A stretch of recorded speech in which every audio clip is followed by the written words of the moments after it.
वो मनों को जानने वाला परमेश्वर है। हालेलुया।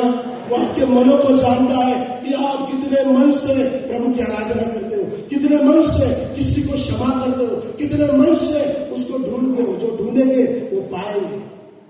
यदि आज हम उसको पूरे तड़प से, पूरे मन से उसको ढूंढेंगे तो परमेश्वर को हम पाएंगे। हालेलुया। भाई और एक वचन को हम देखेंगे,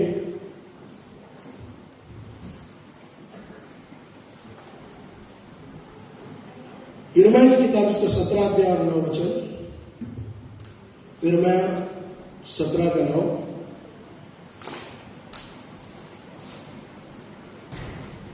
मन तो सब वस्तुओं से अधिक धोखा देने वाला होता है, उसमें असाध्य रोग लगा है, जिसका भेद कौन समझ सकता है। हालेलुया। मन तो सबसे अधिक धोखा देने वाला है। हालेलुया।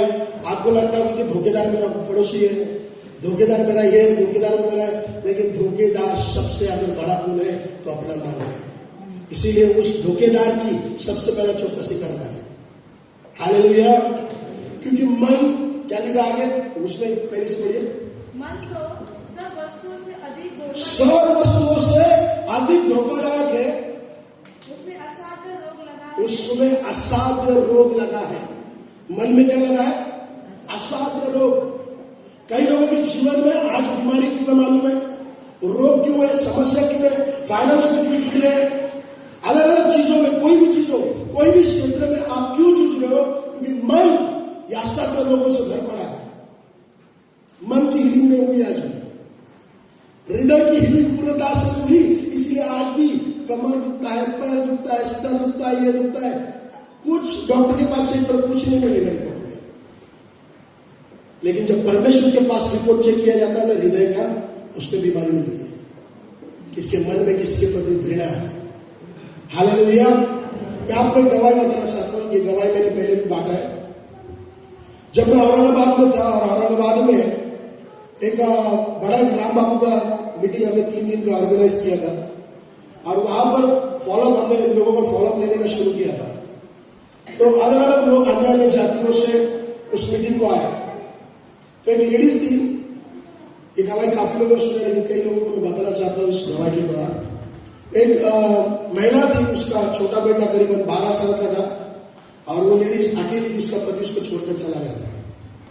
वो पहले दिन मीटिंग में आई राम बाबू के, दूसरे दिन आई, तीसरे दिन आई, तीनों दिन ठीक नहीं हुई। कितने लोग राम बाबू को जानते हैं? राम बाबू एक अच्छे परमेश्वर के दास सेवक है, हीलिंग परमेश्वर के द्वारा अच्छे से करता है। तो पहले दिन आई ठीक नहीं, दूसरे दिन आई ठीक नहीं, तीसरे दिन आई ठीक नहीं ठीक हुई, वो निराश होकर चली गई। फिर हम फॉलोअप के लिए उसके घर पे गए। पहली बार हम उसके घर पे गए, मैं और मेरा एक दोस्त, हम दोनों बैठे थे। और जब मैं उसकी प्रार्थना कर रहा था, उसका जो तकलीफ था शरीर में, मराठी तरह सांधेवात बनता, सांधेवात, पूर्ण हड्डियों का उसको बीमारी था और उसकी हड्डियों में इतना तकलीफ था कि उसके करीबन शरीर के ऊपर 4-5 ऑपरेशन हुए और डॉक्टर ने कहा कभी उठ नहीं पाएगी, कभी चल नहीं फिर पाएगी। और जब मैं उसके लिए प्रार्थना करना शुरू किया, पवित्र आत्मा ने बताया सबसे पहला उसे कहे कि अपने पति को माफ कर। मैंने उसे कहा कि सिस्टर, मी प्रार्थना करतोय पण देव मला सांगतोय की तुम्ही आपल्या नवऱ्याला माफ करा। वो रोने लगी। उसने क्या बोला मालूम है? पास्टर, मैं आशीष मिले, मैं ऐसा भी मर गई तो ही चलेगा, लेकिन मैं उसे कभी माफ नहीं करूंगा। मैं ऐसे ही मर के चलेगा, मैं उसे कभी माफ नहीं करूंगा। मैंने उससे पूछा क्यों? उसने कहा कि मेरा 12 साल का बेटा औरंगाबाद में मुझे छोड़कर चला गया, मुंबई में हो गया और उसने दूसरा शादी कर लिया, मुझे मालूम ही नहीं। और आज मेरी हालत जो है केवल मेरे पति की, से मेरे बच्चे की और मेरी हालत है। उस बच्चा, वो छोटा बच्चा, उसका कोई रिश्तेदार उसके पास नहीं आता था। वो छोटा बच्चा उसकी माँ का टॉयलेट, बाथरूम सब कुछ वो करता था। और जब वो बताती थी कि पास्टर जी मेरा बच्चा जब खेलते खेलते गिर जाए या कुछ हो जाए तो जाकर मुझे उठाने के लिए भी नहीं होता। कई लोग उसे मारते तो मुझे जाकर लोगों को बोलने के लिए भी नहीं होता। मैं अंदर ही अंदर रोती हूँ। पवित्र आत्मा ने कहा उसे कहे अपने पति को क्षमा करो। उसने क्या कहा? मैं मर गई तो भी चलेगा, लेकिन मैं क्षमा नहीं करूंगी। फिर मैंने समझ गया कि अभी मेरे बस की बात नहीं, परमेश्वर की है। मैंने उसको एक बाइबल दिया, उसे कहा कि सिस्टर आप कंटिन्यू बाइबल पढ़ते रहे। 1 हफ्ता हो गया, 2 हफ्ता हम उसके पास गए, 3 हफ्ता गए। 2 महीना हुआ, 3 महीना हुआ, 3 महीने के बाद इतना उसका सोच होकर पूरा पीठ जो है ना सड़ के पीछे से पाउडर डाल के पूरा उसका बदन खराब हो गया। और जब हम उसके पास गए, उस लास्ट में उसने कहा कि पास्टर जी आप कहते हो उसे माफ करो, आज मैं तैयार हूं माफ करने के लिए, क्योंकि उसने वचन पढ़ा। मैंने कहा मैं नहीं कहता, परमेश्वर कहता है। और उस दिन वो दिन है जिस दिन हम उसकी आराधना करते परमेश्वर की और उसके लिए प्रार्थना कर रहे थे, ऐसा पवित्र आत्मा का उपस्थित उसके ऊपर उतरा, वो इतना रोने लगी, उसके सारे आंसुओं के द्वारा जितना हृदय में दुख था वो सब बाहर निकला और तुरंत वो बहन उठ कर खड़ी और चलने लगी। हालेलुया। चलने की छिपी थी हृदय में। जीवन का मेन स्रोत कहां से है? अपने हृदय से। सबसे अधिक अगर किस चीज का रक्षण करना है तो अपने हृदय का करना है। चर्च आपके जीवन में आज समस्या क्यों है? क्यों घर घर में बैठी है?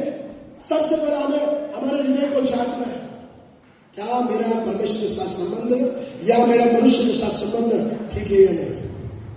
और यही कारण से बहुत सारे लोग आज समस्या को जूझ रहे हैं।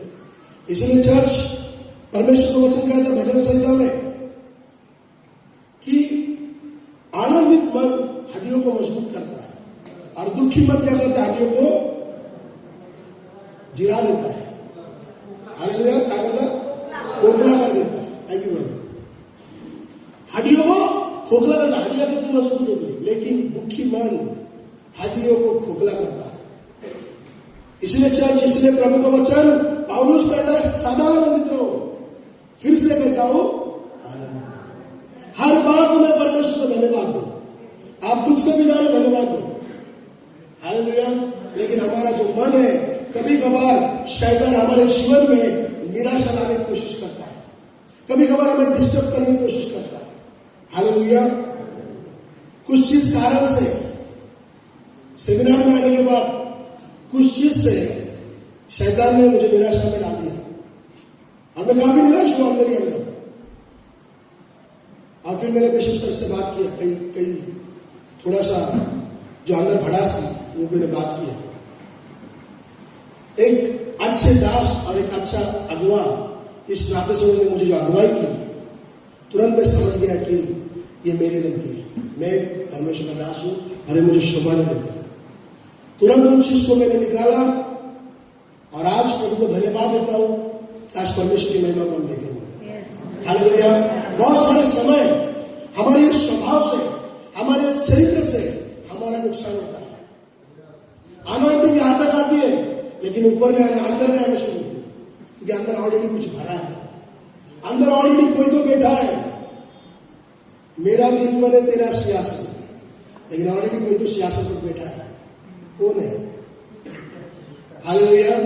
गीत तो गाते, कौन है राजाओं का राजा, कोई तो बैठा है राजा दूसरा। और उस कौन बैठा है?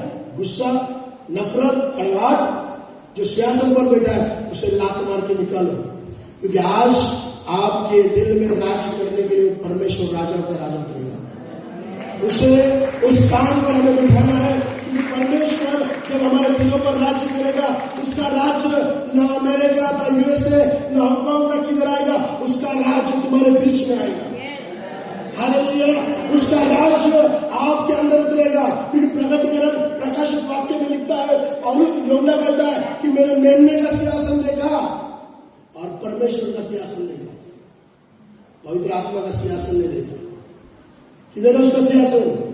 मेरा दिल बने तेरा सिंहासन, मेरी आत्मा तेरा आसन। हालेलुया। तो परमेश्वर उस सिंहासन पर बैठना चाहते हैं चर्च। आइए वाले वचन को हम देखेंगे।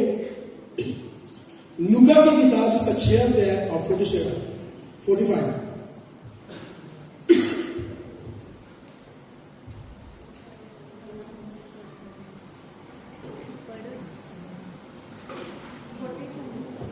लूका 6 का भला मनुष्य अपने मन के भले भंडार से भली बातें निकालता है और बुरा मनुष्य अपने मन के बुरे भंडार से बुरी बातें निकालता है, क्योंकि जो मन में भरा है वही उसके मुंह पर आता है। हालेलुया।